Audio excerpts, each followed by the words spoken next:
뒤에 문 좀 닫아주세요. 여호수아 6장입니다. 여호수아 6장부터 하도록 하겠습니다.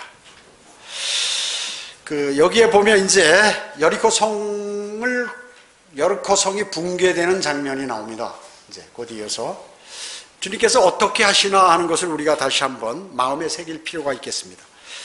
주님의 전략 전술은 너무나 쉬워요. 그죠? 주님의 말씀은 그래서 어렵지 않습니다. 여러분이 관심만 가진다면 하나님의 말씀을 참 잘 아실 수 있는 것이죠. 그래서 유능한 교사는 뭐예요? 쉽게 가르치는 교사가 유능한 교사예요. 쉽게 가르치는 게 사실은 더 어렵거든요. 어렵게 가르치는 건 쉬워요. 그냥 있는 거 그냥 그대로 얘기하면 되는데, 그래서 이제 카나안 땅에 최초의 전투가 벌어지는 것입니다. 즉 여리코성을 이제 정복하는 것이죠. 여러분, 그 전쟁이란 단어와 전투라는 단어를 이렇게 이제 좀 구분하시면 되는 거예요. 전쟁은 뭐냐면 대립하는 두 국가 간의 싸움이라든지 이에 준하는 집단의 싸움이에요. 그러니까 전쟁은 대단히 큰 거죠. 예를 들어서 6.25 전쟁, 이렇게 6.25 전쟁이요. 그 다음에 전투는 그보다 이제 규모가 작은 거죠. 그래서 무슨 화살고지 전투라든지 철의 삼각지 전투라든지 이런 어느 지역에 그 싸움이 일어나는 것, 이런 것들을 이제 전투라고 이렇게 얘기하는 것입니다. 규모가 작은 게 전투, 국가 간의 이런 싸움, 이런 것들이 전쟁, 이렇게 얘기하는 것이에요. 그뿐만 아니라 전략이라는 단어와 전술이라는 단어도 마찬가지예요. 전략이라는 것은 거대한, 그러니까 사회 경제로부터 국가 전투력, 무슨 싸움, 그 다음에 무기, 이런 거대한 것들을 전략이라고 그러죠.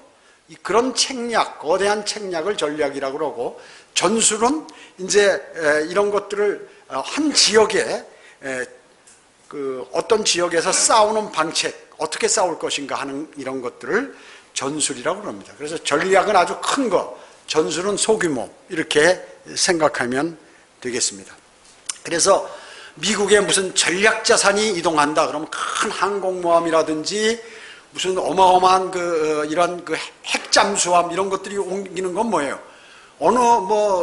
이북하고 이렇게 전쟁하기 위해서 그렇다기보다는 뭐예요? 중국, 그 다음에 무슨 러시아, 이런 전반적으로 세계의 힘의 구성을 위해서 이 전략 자산이 움직인다. 이렇게 얘기하잖아요.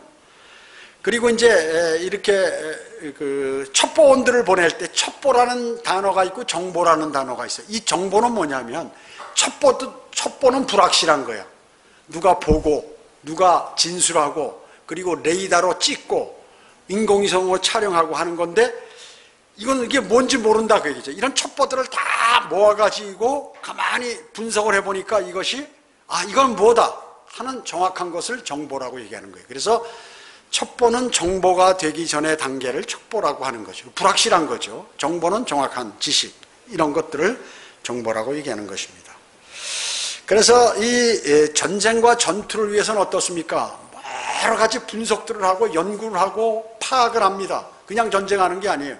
적이 얼마나 강력한가, 또 무슨 무기를 갖고 있는가, 거기에 지형은 어떻게 생겼는가, 우리가 공격하는 날씨는 어떤가, 이런 것들을 다 분석하고 거기에 작전 계획을 수립하고 또 육해공군이 종합 계획을 수립하고 그거를 다 하달해서 이렇게 한다 그러죠. 포탄은 뭘 쓰고 로켓은 어떤 것을 사용하고, 해군이 그때 공격하는 절차는 먼저 해군이 함포 사격하고, 그 다음에 포병이 포병 사격하고, 그 다음에 보병에 곡사포를 쏘고, 그 다음에 보병이 진격한다. 이런 식으로 계획을 다 철저하게 짜는 거예요. 그냥 하는 게 아니에요.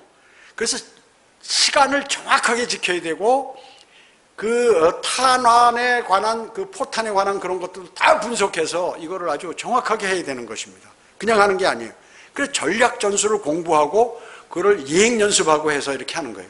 팀 스프리트 훈련, 이런 건 뭐예요? 전쟁이 일어나면 합동 훈련을 육해공군 어떻게 할 것인가 하는 걸 실제 움직여 본다 그 얘기죠. 갑자기 전쟁이 터지면 어떻게 대처할 방법이 없네. 자, 이런 것들을 하는데 주님께서 전쟁하는 게 이런 게 다 필요 없는 거예요.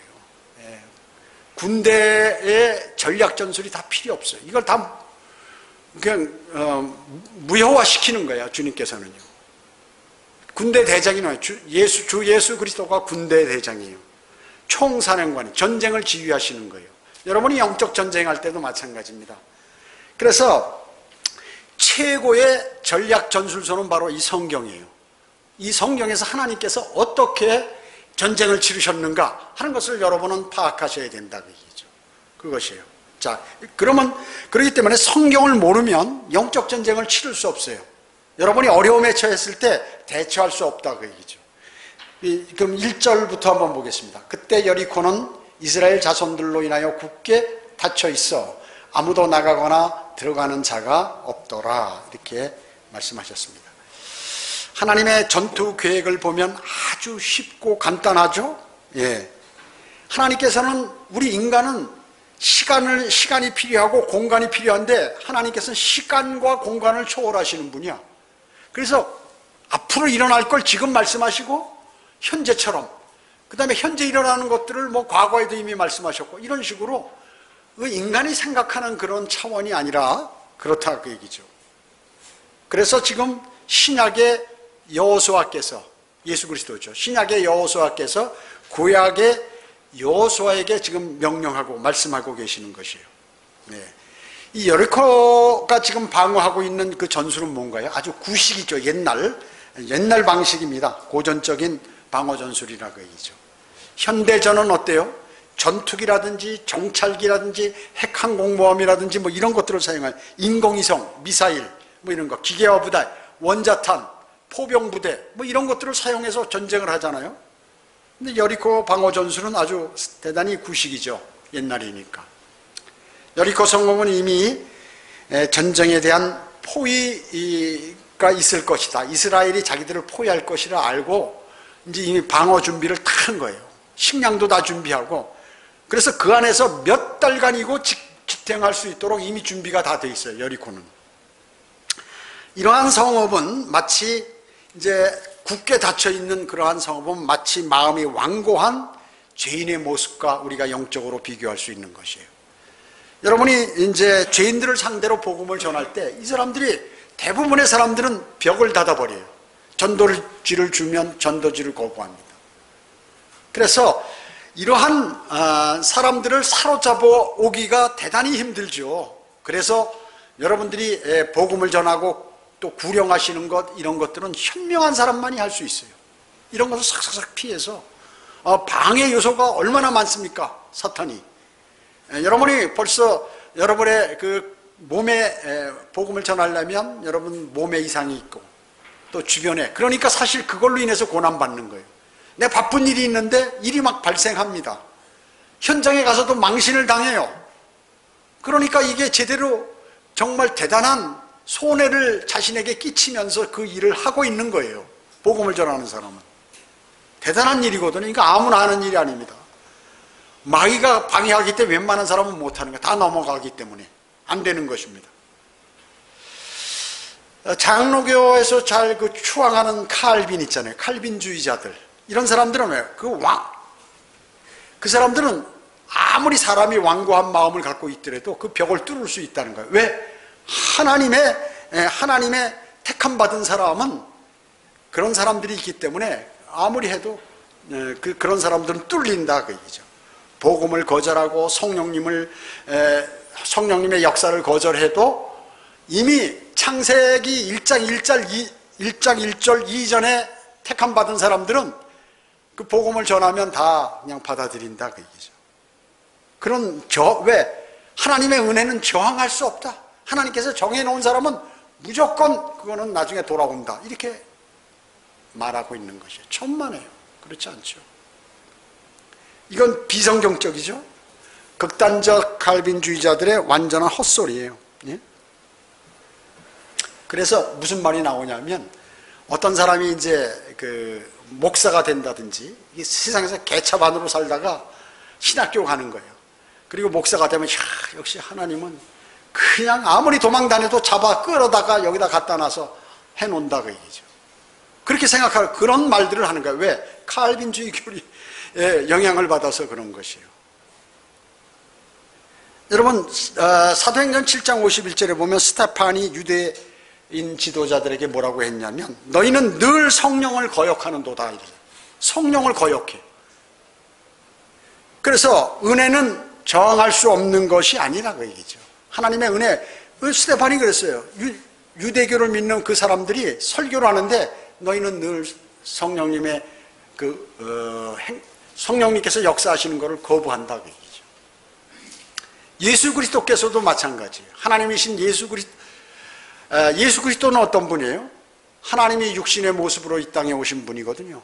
그런데 자기 백성에게 와서 아무리 하나님이 와서 설교를 해도 안 듣는 거예요. 내가 얼마나 자주 내 자녀들을 모으려고 했더냐. 그러나 너희가 원치 아니하였도다. 만약에 하나님께 저항할 수 없는 은혜라면 예수 그리스도께서 와서 말씀하시면 그대로 들어야지요. 안 듣더라고요. 얘기죠. 말씀하셔도 하나님이 얘기해도 안 듣는 거예요. 하나님께서는 모든 사람을 구원시키려고 했지만 그들은 조금 더 원치 않았어요. 지금도 하나님께서 하나님의 사람들을 통하여 복음을 전하고 막 다니잖아요. 근데 사람들이 받질 않아. 뭐예요? 하나님의 저항할 수 없는 은혜가 있다 그러면, 능력이 있다 그러면 그 사람들을 다 굴복시켜서 믿도록 해야죠. 또 선택된 사람이 있다 그러면 믿어야죠. 그러나 그렇지 않다 그 얘기죠. 죄인들은 말이죠, 자신의 의지, 내가 의해서 하나님의 뜻을 거절할 수 있는 거예요. 그래서 하나님이 자비를 베풀어도 그걸 거절해. 많이요. 그래서 칼빈주의를 주장하고 거기에 소속되어 있는 그 장로교들은 뭐예요? 그 이단이라고. 이단, 장로교 이단. 이단이 가장 성경적인 이 성경 말씀 보존학회나 이런 데를 보고 이단으로 자기 총에서 규정한다고 이단이 되나요? 왜 그래요? 자기가 쓰고 있는 성경 사탄의 성경이라고 그러니까 그냥 무조건 이단으로 치부하지 않으면 이건 우리가 큰일 나겠다. 정할 수 없는 선택, 예정설 이런 것들을 하는 비성경적인 칼빈의 교리를 배워가지고 사람들에게 얘기해서 구원의 복음을 막아버린다. 그 2단 아니에요? 그건 2단이 아니라 한 3단 정도는 될 거예요. 3, 4단 정도. 자, 그런데 사람들은 인터넷에서 장로교에서 2단으로 지칭했다고 총회에서 성경에 총회가 어디 있어요? 총회가. 총회에서 하는 것은 전부 사탄이 운영하는 것이죠. 총회라든지 무슨 뭐 카톨릭 공회라든지 이런 데는 전부 예수 그리스도를 십자가에 못 박고 사람들을 그리스도인을 잡아 죽이고 이랬던 데가 공회, 총회예요.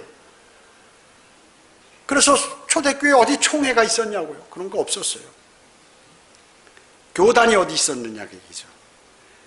또 세례라는 단어가 성경에 어디 나와요? 세례를 주는 교회가 침례 주는 교회한테 이단이라고 얘기할 자격이 없어. 심지어 장로교, 감리교, 세례 주는 이런 로마 카톨릭은 이단들을 이단이라고 할 수 없어. 실제로요. 이단들이 침례 주고 있으면 그걸 이단이라고 얘기할 수도 없는 거예요. 세례 자체가 성경에 없으니까요.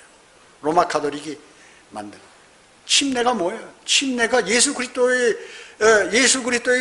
죽음과 묻히심과 부활하심의 그 증표로서, 그걸 받아들인 증표로서 우리가 하나님을 향한 선한 양심의 응답인데, 이거를 물을 뿌리면 그게 되냐 그 얘기죠.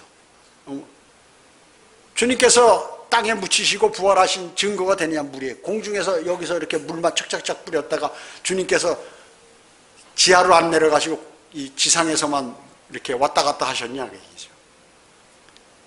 전혀 관계없는 그 일들을 하고 있다. 심각한 줄 알아야죠.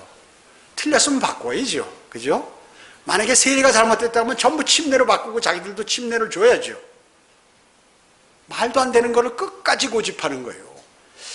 로마 카톨릭에서 마틴 루터가 종교개혁하고 칼빈도 종교개혁하면서 전부 그것을 로마 카톨릭에서 주는 세례를 갖고 나왔다가 얘기죠. 여러분들도 과거에 교회 다니실 때 세례 받은 분 많이 있잖아요. 그게 잘못된 줄 알고 그거 버리고 다시 침례를 받았잖아요. 구원받고 나서.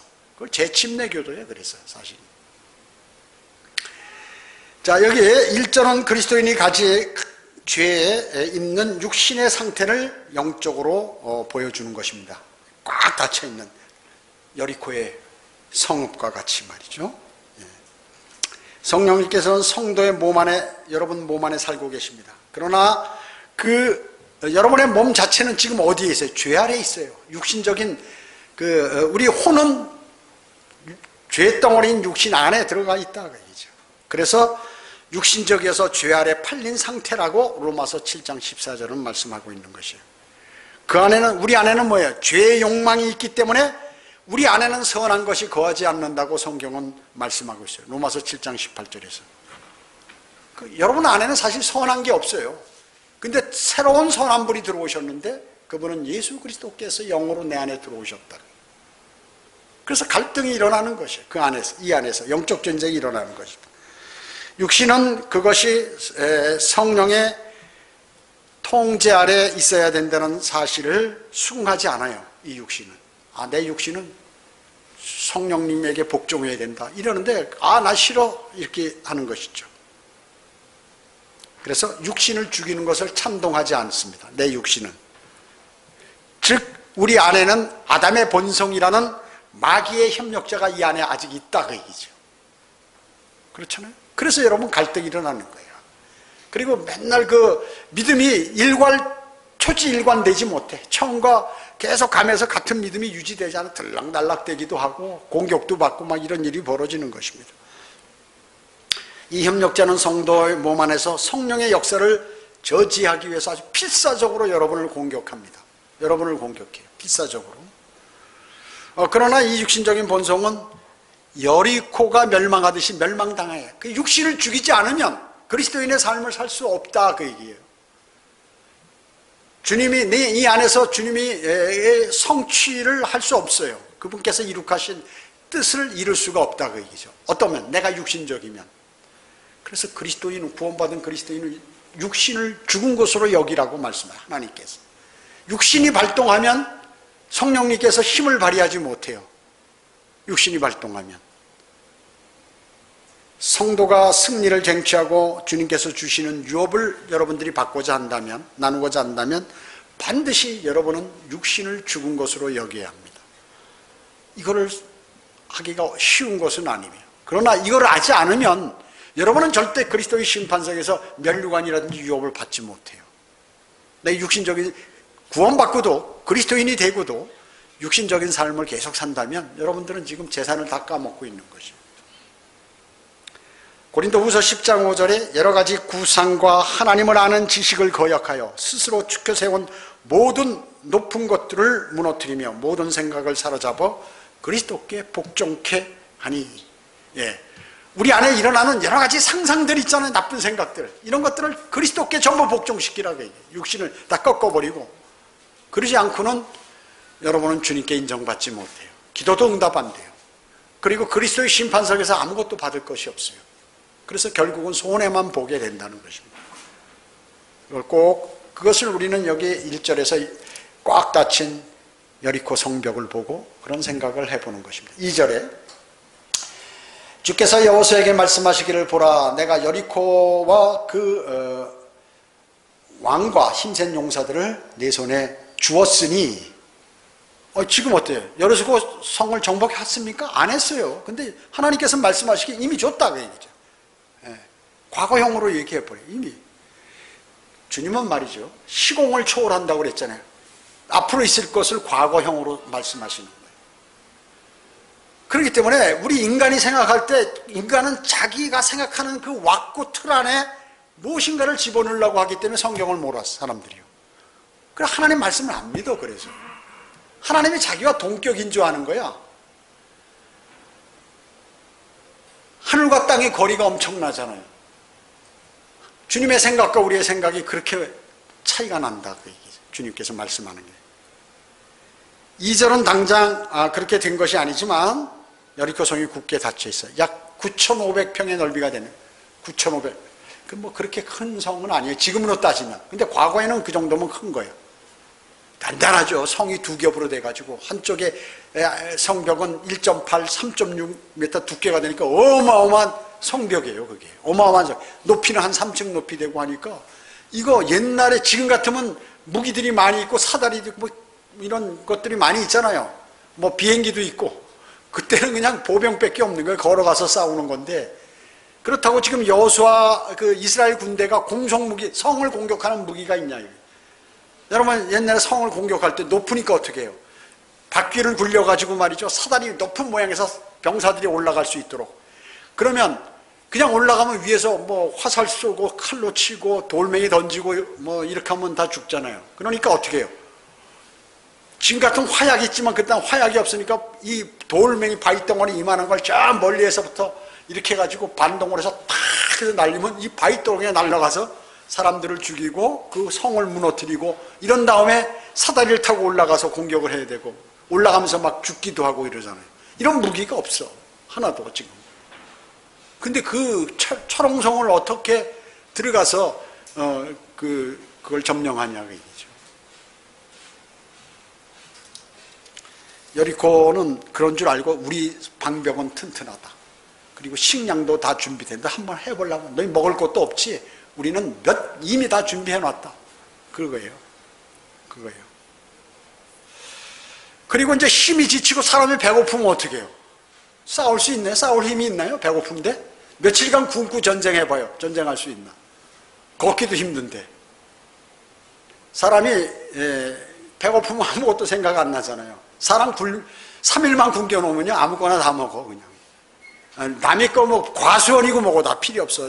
훈련 받을 때 제가 한 15일을 굶어봤는데 아니 그냥 밥을 안 줘. 그냥 알아서 네가 지도만 주고 나침판하고만 지도만 주고 어디서 밥이 있으니까 그걸로 와라 그 얘기죠. 산속으로 헤매고 들어가서 과수원 하나만 거기 초토화되는 거예요. 그게 양심이고 뭐고 없어. 사람이 죽어가는데 무슨 뭐 양심이 있어요. 배고픈데 그냥 들어가서 다 따먹는 거예요. 그냥 쑥대밭 떼죠. 쑥대밭 떼는 거예요. 거기 그 군인들 만나면 쑥대밭 떼는 과수원.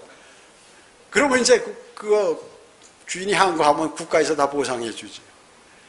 발견하는 사람이 최고의 그 호황을 맞은 거예요. 뱀이고 뭐고 막 사람이 배고프면 무섭지가 않아요. 막 막대기로 쳐서 막 그걸 해가지고 말이죠. 불에다 구워가지고 막 먹는 거예요. 배고프면.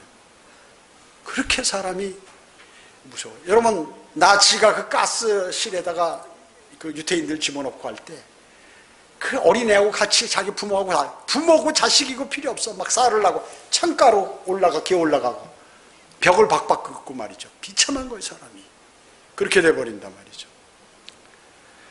그러니까 다 준비를 했잖아요. 이렇게 해서 주님께서 그렇지만 이미 다 주셨다. 이 성읍도 너한테 주고 왕도 너희가 다 잡아서 죽이고 장군들이고 뭐고 다 싹 내 손에 주었다.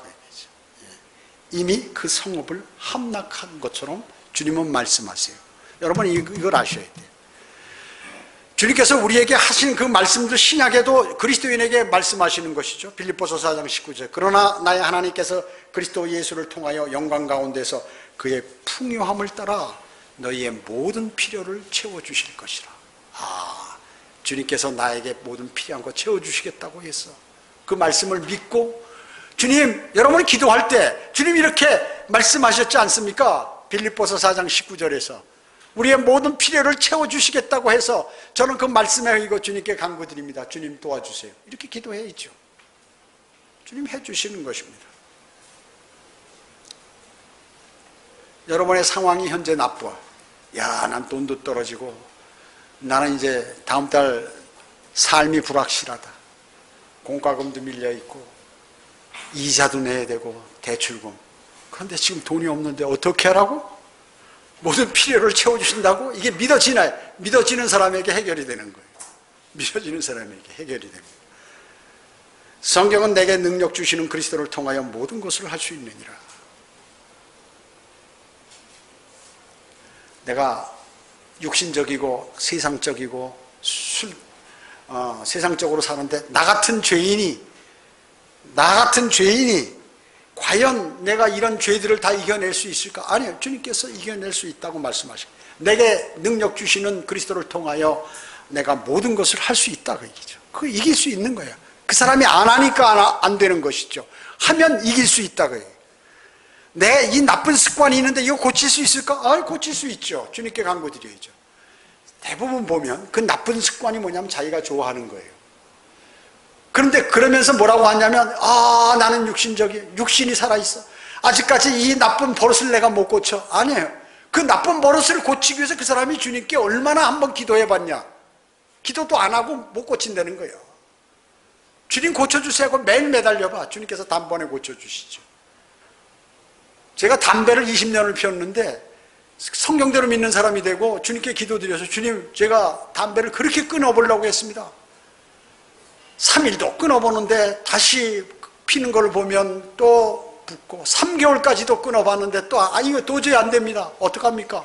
주님께 매달렸더니 하루 만에 그냥 바로 끊어주시니 다음에 담배 연기만 말하면 토하려고 그래. 제가 그렇게 술을 좋아하고 좋았는데 주님 술을 끊으려고 하는데 어떻게 하겠습니까? 주님께 간구드리고 매일 했더니 그냥 슬며시 술만 보면 머리가 아파. 머리가 아프고 골 아픈데 그거 하겠어요? 주님께 간구드려. 주님께 기도드리진 않고 아이고 나는 아무리 노력해도 안 됩니다. 거짓말이야. 그거. 주님께 기도 안 했기 때문에 그런 거죠. 자기가 좋아하는 것은 별도로 놔둬 이렇게 옆에다. 간구드리지 않고 그걸 해결해달라고 요청을 안 한다 그 얘기죠. 자, 여기 3절부터 보겠습니다. 너희 모든 전사들은 성읍을 에워싸고 성읍주위를 한번 돌되 6일 동안 그리하라. 7 제사장은 7 양뿔나팔을 들고. 참 전쟁하는데 이게 참 작전 명령이에요 이게. 주님께서 7 제사장은 7 양뿔나팔을 들고 궤 앞에 나가 7째 날에는 너희가 성읍을 7번 돌 것이며 제사장들은 나팔을 불지니라. 제사장들이 양뿔 나팔을 길게 불 때 너희가 그 나팔 소리를 들으면 모든 백성은 큰 소리를 지를지니라. 그리하면 그 성벽이 완전히 무너져 내리니 백성들은 각기 자기 앞으로 곧장 올라갈지니라 하시니라. 참, 이런 작전 명령이 있어요? 세상적으로 보면 참 웃기는 소리 하시네 이렇게 하겠죠. 아니요. 주님 하나님께서 그렇게 하시는 거예요. 주님께서 그렇게 주 예수 그리스도께서 그렇게 명령하시는 거예요. 여리고 성벽으로서 주님의 전투 계획은 참 간단합니다. 아주 간단하잖아요. 예. 주님께서 치료하는 방법은 어떻습니까?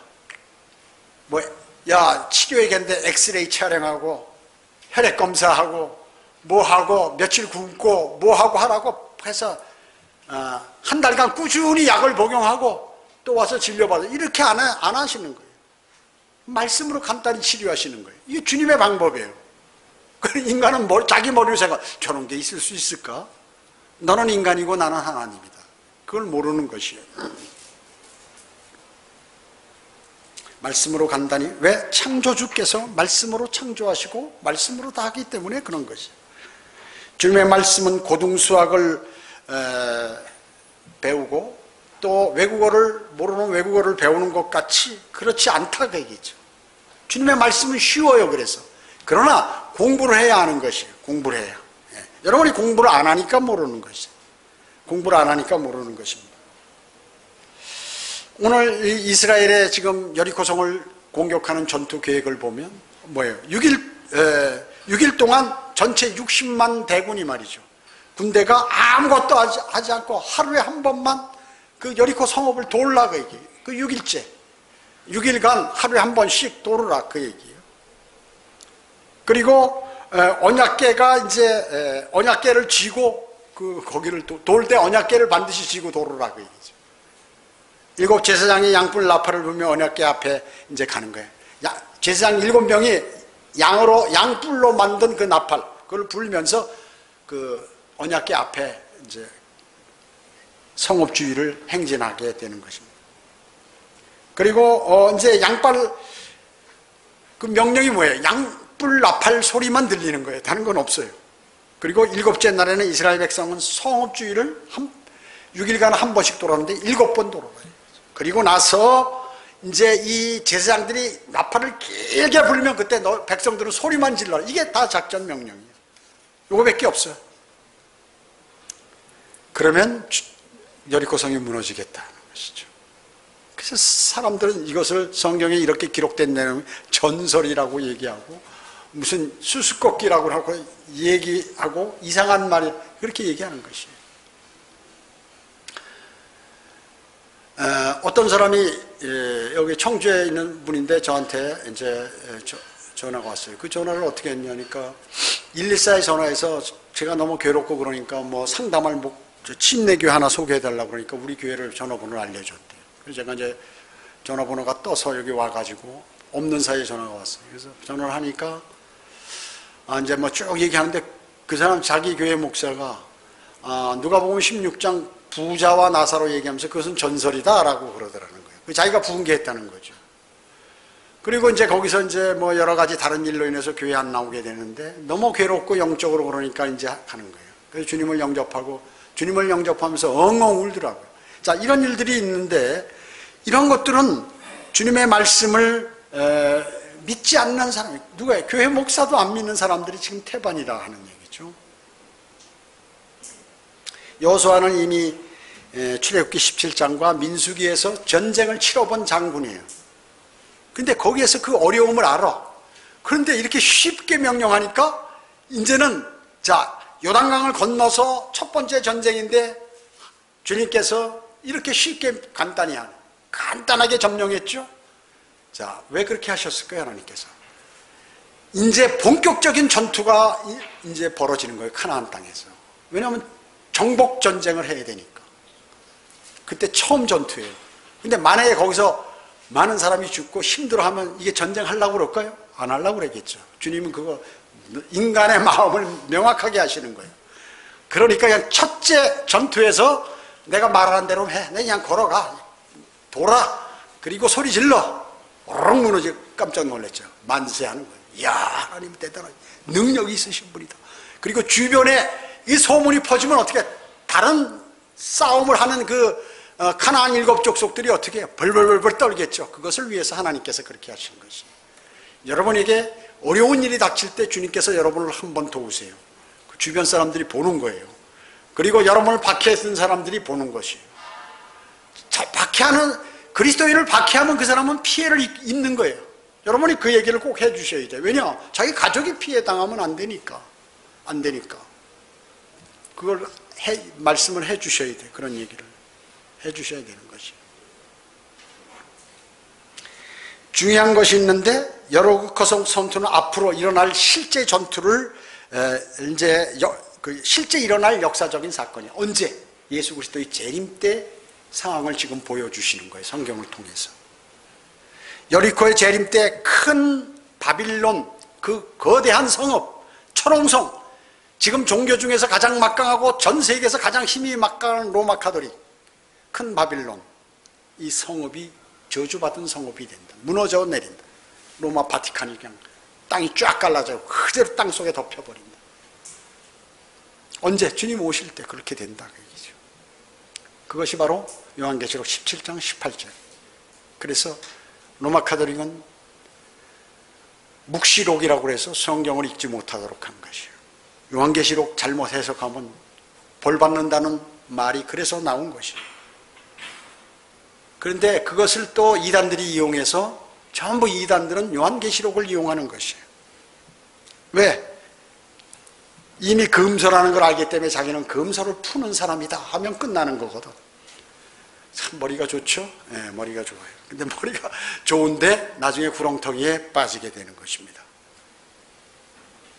그 성읍은 적그리스도의 예표인 림노스에 의해서 창세기 10장 10절에 시작됐습니다. 그때부터. 그래서 6,000년간 지속되다가 이제 진짜 적그리스도의 통치하에 신비적인 형태로 나타나게 되고 이것이 이제 6째 날, 7째 날이 시작될 때 이제 어떻게 해요? 완전히 무너져 내리는 것이에요. 시작되기 직전에, 대환란 때 그렇게 되는 것이죠. 성령님께서는 죄로 저주받은 이 땅 곳곳에 설교자의 군대, 여러분들을 그리스도의 군사들을 보내는 것입니다. 그래서 나팔을 불도록 하는 거예요. 나팔을 불도록. 여러분 지난주에도 나팔들을 부셨죠? 나팔들을 불었습니다.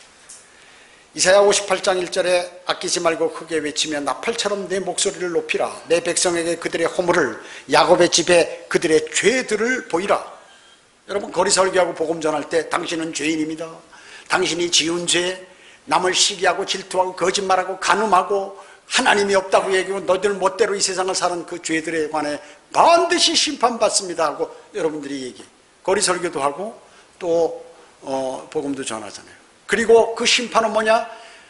마태복음 12장 40절에 땅의 심장 속에 지옥이 있는데 불과 유황이 영원 무궁토록 꺼지지 않는데 그곳에 혼이 가서 영원 무궁토록 고통받습니다 하고 뭐예요? 그들의 허물을 지적하고 죄를 지적하는 거예요, 여러분이요. 그래서 가짜들은 절대 지옥에 관해서 설교 안 해요. 심판에 관해서 얘기 안 합니다. 그러고 복음 전한대. 거짓말이에요. 거짓말. 여호수아 6장의 7째 날은 다니엘 70번째 주의 7째 날을 암시하는 것입니다. 여기서 6장 4절에 나오는 7에 여러분 주목하셔야 돼요. 7째 세상이죠. 7 양뿔 나팔이죠. 7째 날이죠. 7번 돈다 그 얘기죠. 이건 7년 대환란을 얘기하는 것입니다. 7년 대환란. 그것을 예표하는 것이에요. 5절의 나팔소리, 이것은 가을의 나팔절에 있을 환란 후 휴거를 얘기하는 것입니다. 그리스도인의 휴거가 아니라 환란 후 휴거를 과 관련 있는 것입니다. 그 환란 후 휴거 후에 예수 그리스도께서 재림하시는 것이에요. 그때 주님께서 일어서셔서 함성을 외칠 것이라고 시편 78편 65절, 시편 47편 5절에서 말씀하고 계세요. 여러분이 여기서 읽는 것은 바로 예표로 보는 그 미래의 역사예요. 앞으로 이제 그 일이 벌어질 것이다 하는 것을 오늘 여러분들이 보시는 것입니다. 그래서 이 6장의 사건들은 엄청난 규모로 앞으로 재현됩니다. 민수기 10장에 보면 하나님께서 모세에게 은나팔 2개를 만들라고 했어요. 이건 전쟁을 위한 나팔이 아니에요. 이제 소집하고 또 행진할 때 사용하는, 이게 사람이 너무나 많으니까 지금처럼 마이크도 없고 확성기, 무전기도 없으니까 어떻게 은나팔을 2개 만들, 그거를 부는 거예요. 회의 소집이라든지 또 이렇게 앞으로 이제 텐트를 걷고 앞으로 이제 전진한다, 출발하는 그런 신호로 사용했어요. 반면에 오늘 여기 여리고성 공격할 때 나오는 그 7째 세상에 하는 그 양뿔 나팔, 이것은 바로 멸망당하게 되리라는 것을 경고하는 거예요. 이게 차이가 있는 거죠. 너희는 곧 멸망당한다. 여러분이 지금 나팔을 부는 거, 거리 설교라고 구령을 하고 하는 거는 여러분 그 주님을 영접하지 않으면 여러분 곧 멸망당한다는 것을 경고하는 것이다, 그 얘기죠. 설교자는 저기 오는 것을 보면 힘껏 나팔을 부는 성벽 위에 여러분은 파수꾼이에요. 여러분 파수꾼이라고 얘기죠. 그래서 설교자들은 가끔 은나팔도 불고 양뿔나팔도 부는 거예요. 은나팔은 뭐예요? 그리스도인이 이제 자신이 회중이 믿음 안에서 강성하게 되기 위해서 용기를 갖도록 하고 격려하고 하나님을 섬기는 데 있어서 필요한 그러한 양식들을 제공하고, 때로는 이제 경고를 하는 양뿔나팔을 부는 거예요. 그러나 성경적인 설교자들은 이 양뿔나팔을 부는 것이 은나팔보다는 3배나 많다고 얘기죠. 그래서 주로 견책하고 징책하는 이러한 내용들이 설교가 많다 하는 것입니다. 책망하는 설교가 많은 것이에요. 성경에 집중하고 여러분은 성경을 올바로 나눠서 성경을 공부하고 배우면 여러분은 하나님께서 바라시는 그러한 사람이 되는 것입니다. 성경적으로 사는 것은, 우리는 이 구약은 뭐예요? 우리에게 교훈을 위해서 기록되었다. 그러면 여기서 얻는 교훈들은 곧 있을 대환란에 관한 그러한 문제들, 또 큰 바벨론이 무너져 내리고, 그리고 그것을 위해서 이제 경고하는 나팔을 불고 하는 것이에요. 주님이 오셔서 곧 심판하실 텐데 여러분은 그 경고의 나팔을 부는 사람들이에요. 파수꾼들이라고요. 파수꾼. 파수꾼이니까 여호와의 증인이 자기들이 파수대 만들어가지고 또 돌아다니고 말이죠. 너무나 흡사하죠. 사탄은 너무나 모방쟁이에요. 모방쟁이. 너무나 똑같이 한다고 얘기죠. 그래서 예수 그리스도께서 재림하시기 전에 이미 가짜 사탄인 적그리스도가 나타나서 내가 재림 예수라고 얘기하는 거예요. 또 지금도 그의 예표로서 이단들이, 교주들이 자기가 재림 예수라고 그렇게 하는 것이에요. 그걸 알아야 돼. 지금 장로교, 감리교, 순복음, 성결교 이런 데가 썩어버렸잖아요. 그러니까 이단이 융성하는 거예요. 그래도 거기 사람들은 착한 건 있거든. 신실하고 그리고 이 뭔가 특별한 진리들이 많이 있는 것 같고, 그러니까 글로 많이 모이는 거예요. 요즘 젊은이들이 여호와의 증인, 신천지, 하나님의 교회, 몰몬교, 통일교 이런 데 많이 가는 것들이 왜 그런 거예요? 일반 교회들이, 제도권 교회들이 썩어버려서 그런 것이에요.